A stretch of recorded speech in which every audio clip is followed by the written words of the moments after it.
Hello students, today we are going to do degree of freedom for pin jointed plain truss. Now we are going to do plain truss. So this is the plain truss shown in before you all. Here the degree of freedom is calculated by 2j minus r. As you know why this number 2 is there. This 2 number indicates that every joint is free to move in two directions. It is allowed to move in two directions. Now coming down to the problem, here we want J and R. So what is J? Number of joints. So how many joints we are having? 1, 2, 3 and 4. So 4 joints, reactions. That is the external reaction.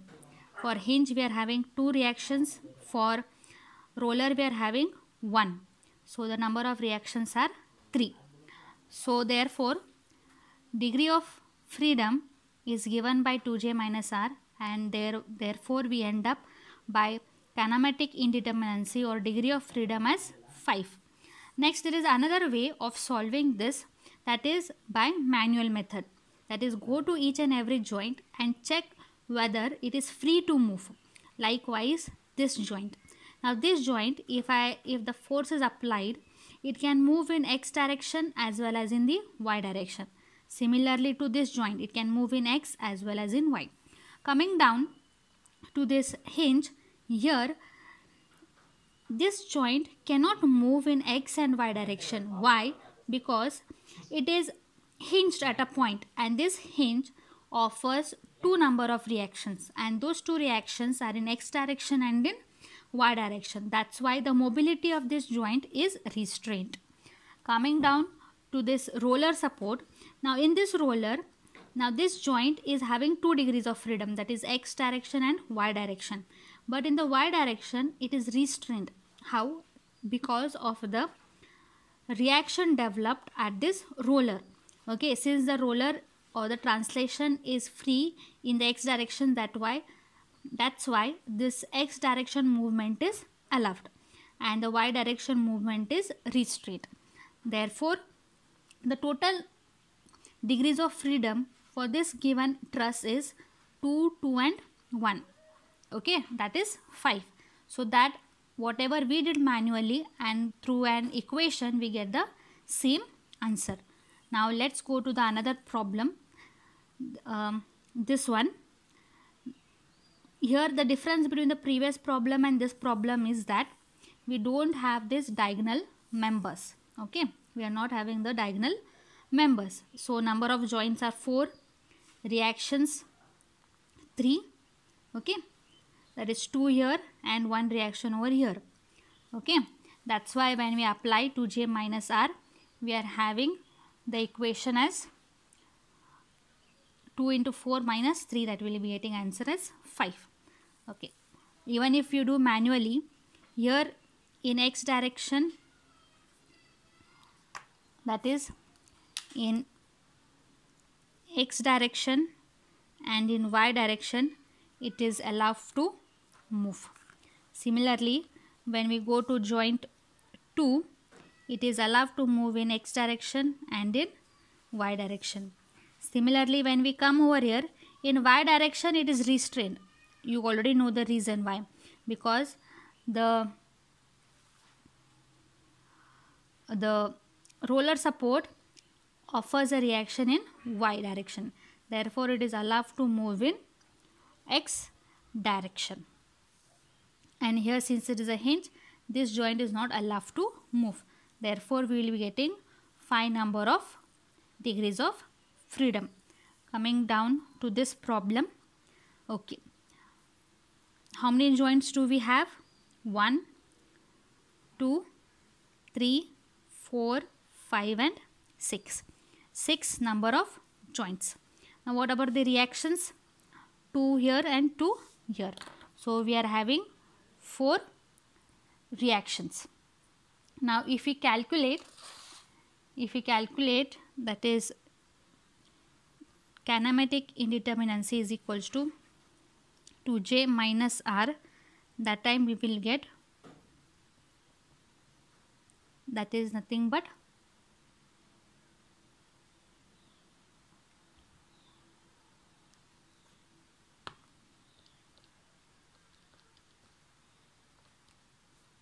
we will be getting the answer as 8.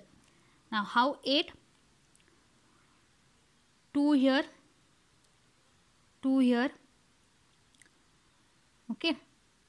Next, this direction, it can move downwards. This also can move downwards. And next, this can even compress. Okay, it can move in this direction. It can move in this direction. Or else I'll just mark it. It can move in X, it can move in Y. It can move in X, it can move in Y.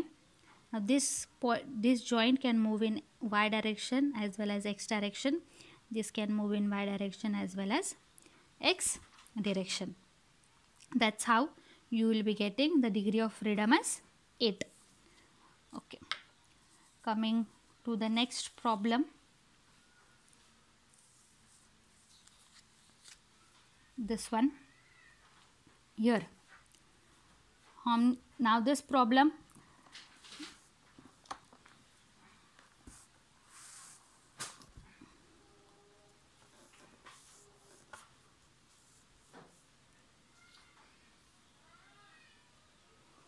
okay, number of joints. How many number of joints do we have?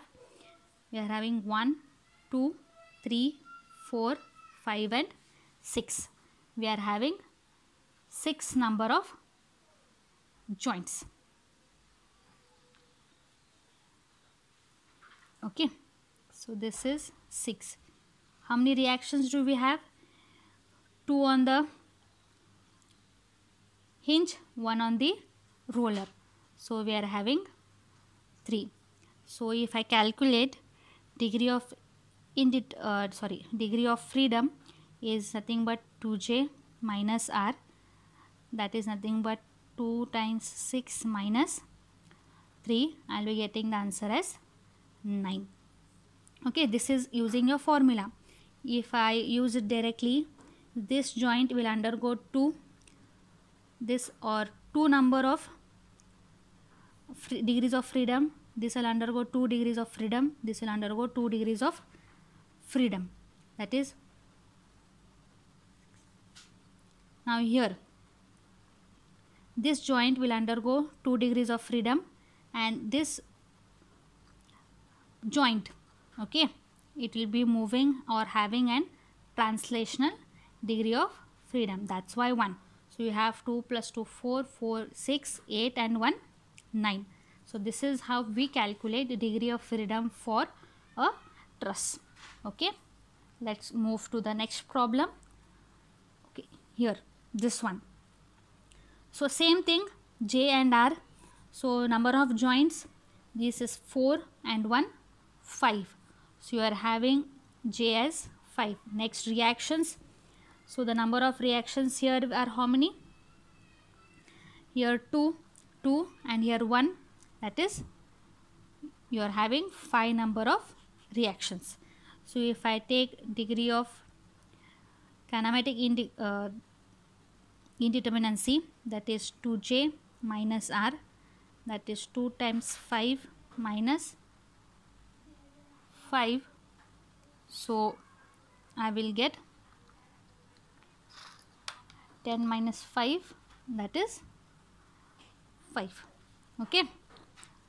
Next, moving on to how. So here this joint will undergo x and y movement or translation. This joint will have x and y translation, and this joint will have and translation in x direction. Totally 5. Let's move on to the next problem over here. Okay, this is another truss.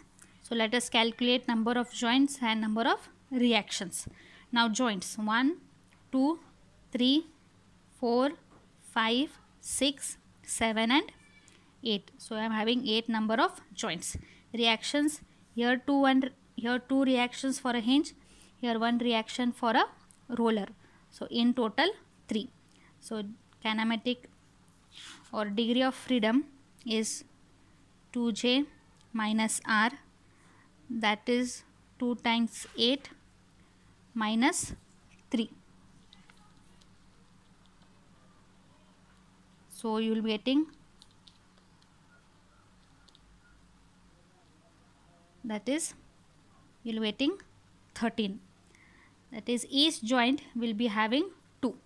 So let us calculate. 1, 2, 3, 4, 5, 6, 7, 8, 9, 10, 11, 12, and this roller, this is 13. So either by manual method or by using your equation, we will get the same answers.